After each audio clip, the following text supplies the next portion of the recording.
مصعب السوري سنة 2011 بعد الثورات. بعدها ابو مصعب السوري اختفى واتقال واتشاع في حتت كتير ان ابو مصعب السوري مات.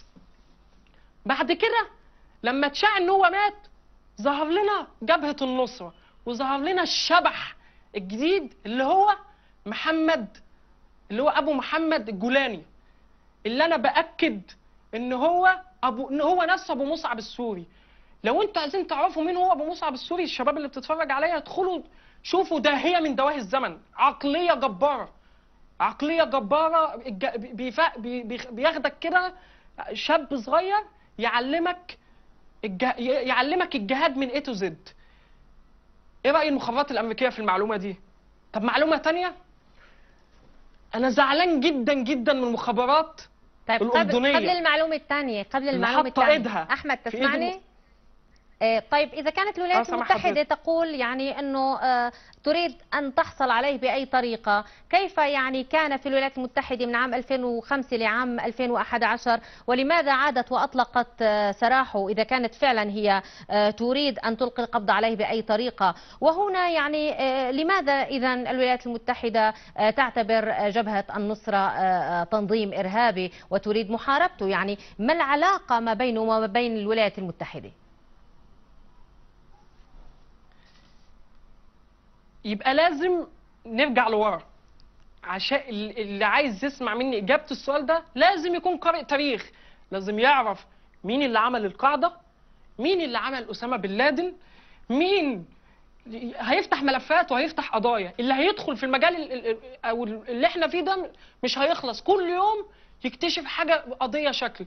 هيعرف وقتها مين اللي عمل أحداث 11 سبتمبر، هيعرف مين اللي عمل القاعدة وعمل أسامة بن لادن وسلحهم من البداية، هيعرف مين اللي عمل أبو مصعب السوري من البداية، هيعرف أبو مصعب السوري ليه قعد من سنة 2005 لغاية 2011 في قلب أمريكا وبعد كده سابوه. أمريكا لما تمسكت شخص زي ده ما كانتش عشان تقتله، كانت علشان تستفيد منه وتقول له حاجة من الاتنين، يا نقتلك يا تشتغل معانا وتحت ايدينا، واللي هنقول لك عليه هتعمله. وده اللي حصل. وامريكا والمخابرات الامريكيه والCIA ضحكت على العالم كله، على مخابرات العالم كله، قالت لهم ان ابو مصعب السوري مات، تمام؟ وان اللي ماسك جبهه النصره شبح جديد وشخصيه ما حدش يعرفها الا يعرف عنه ان هو ابو محمد الجولاني، تمام؟ فهو ده الاجابه لحضرتك، ان امريكا اللي بتدعي انها ضد القاعده وانها بتحارب الارهاب هي نفسها اللي عامله القاعده، وهي نفسها اللي ضربت نفسها في 11 سبتمبر والكلام ده كله. احنا بنتكلم في قضايا لازم يعني انا قعدت حلقه كامله ساعتين انا ببرنامجي اعرف الناس ايه الادله الواضحه اللي تخلي الناس تعرف ان امريكا هي اللي ورا احداث 11 سبتمبر بحجه انها تدخل البلدان العربيه وتقول انا بحمي نفسي من الارهاب اللي ضربني في 2000، وثبت بالادله. ما بسيبش قضيه الا لما بثبتها قدام كل الناس بالادله وما بتكلمش. قعدت بالفيديوهات بالادله كلها اثبتت ان هم اللي ورا، الاحداث بتاعه 11 سبتمبر. فعشان حضرتك تسأليني السؤال ده وعشان اللي بيقعد يسمع مني لازم يكون يسمع مني ويصدقني، لازم يقرا تاريخ، يعرف مين اللي عمل القاعدة، يعرف مين اللي عمل أبو مصعب السوري، يعرف مين اللي عمل أسامة بن لادن، يعرف مين اللي بيساندهم دلوقتي علانية، مين اللي بيساند المعارضة دلوقتي علانية. والكلام ده موجود. هيلاري كلينتون لو دخلتوا على اليوتيوب بحثتوا بتقول بلسانها ان هم اللي عملوا القاعده وهم. انا ما بجيبش كلام من عندي، الكلام ده كله انا بذيعه من على لسان الاشخاص. دي اول نقطه، دي اول ضربه مني للمخابرات الامريكيه، دي اول ضربه من شاب عنده 23 سنه للمخابرات الامريكيه، تمام؟ الضربه الثانيه عايزين تعرفوا مين ده الجاسوس بتاعكم او العميل بتاعكم المتخفي.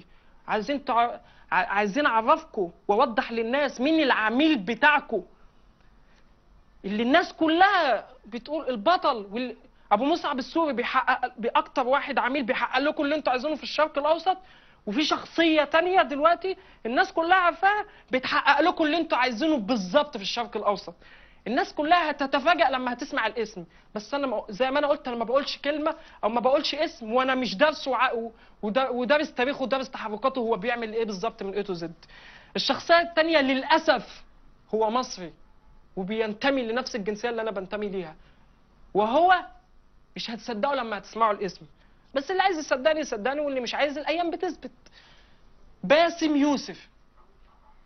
باسم يوسف هو العميل الجديد اللي هيغزو الشرق الاوسط كله، واللي انتوا بتسمعوا له وفرحانين ايه باسم اللي واقف ضد الاخوان اللي هو ده العميل الجديد اللي انتوا بتسمعوا له ومش عارفين هو بيعمل ايه. تحب احلل لكم باسم بيعمل ايه في مصر؟ ببساطه جدا، باسم يوسف بيخدركم بيخدركم باسلوب علمي، علشان اللي يقدر يوضح لكم الكلام ده اكتر مني لازم يبقى دكتور، حد متخصص في علم النفس يفهمكم باسم يوسف بيعمل ايه. هتكلم، هنقول لو جبنا رسم بياني حلقات باسم يوسف كل ما بتزيد، كل ما عدتش بلاقي حد بينزل معاه مظاهرات في الشارع. كل ما باسم يوسف حلقاته بتزيد، كل ما المؤشر بتاع نزول الناس في المظاهرات ما عادش حد بينزل الشارع. انا ما سبتش كل الناس اللي بتنزل مظاهرات تعرف ان احمد سبايدر من بعد الثوره ما سابش ولا مظاهره، حتى هو بيطلع في التلفزيون ما سابش ولا مظاهره لما نزلها.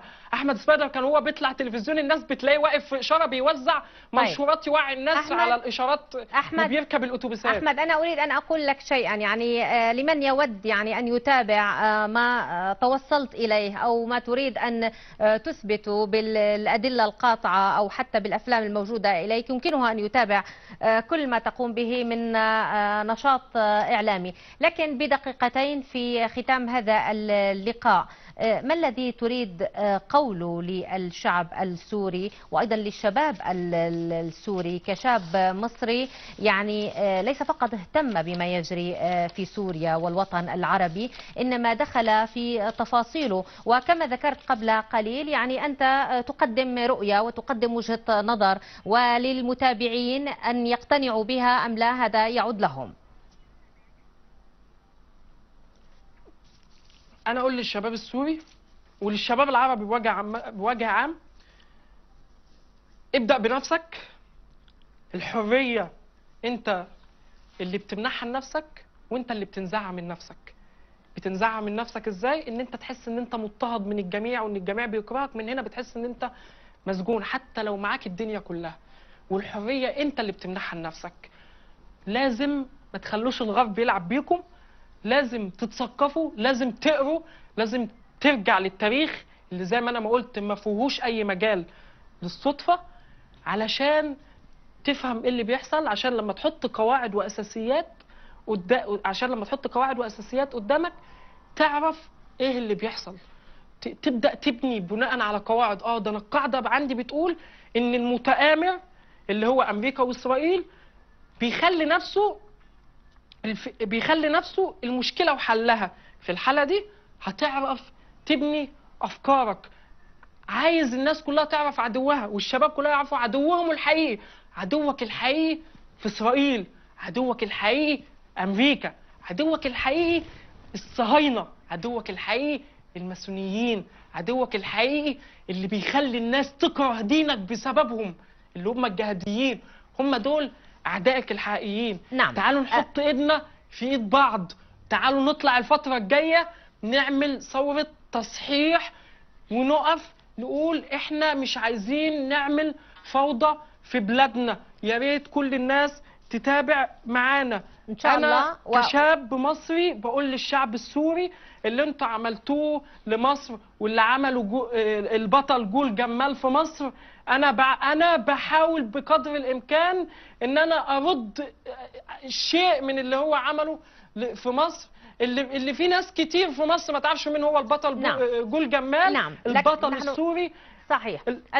الكل يعرف ما قام به وكيف انطلق من سوريا ومن اللاذقية وماذا نفذ بالنسبة لكل الوطن العربي ولمن يتهدد أي قطر من الأقطار العربية. ونتمنى أيضا أن يكون عمل الشباب العربي في هذا الإطار وبما يصب بمصلحة كل الوطن العربي دون استثناء. أنا أشكرك الشاب أحمد سبايدر الناشط السياسي، أيضا حضرتك مؤسس حركة ضد التيار، إعلامي في إحدى القنوات المصرية، ناشط على الفيسبوك، تقدم دائما برامج وأفلام وتحاول أن تثبت حقائق معينة. عرضنا بعضها ومما ورد في مقابلة في اليوم ما عرضته لمن قدم شهادة من هو العلامة البوطي ويضع خلفه علم الانتداب، أي من فمه تخرج هذه الشهادة. أنا أشكرك جزيل الشكر أحمد سبايدر. ستكون لنا إن شاء الله لقاءات معك، ويمكن لمن يود أن يتابعك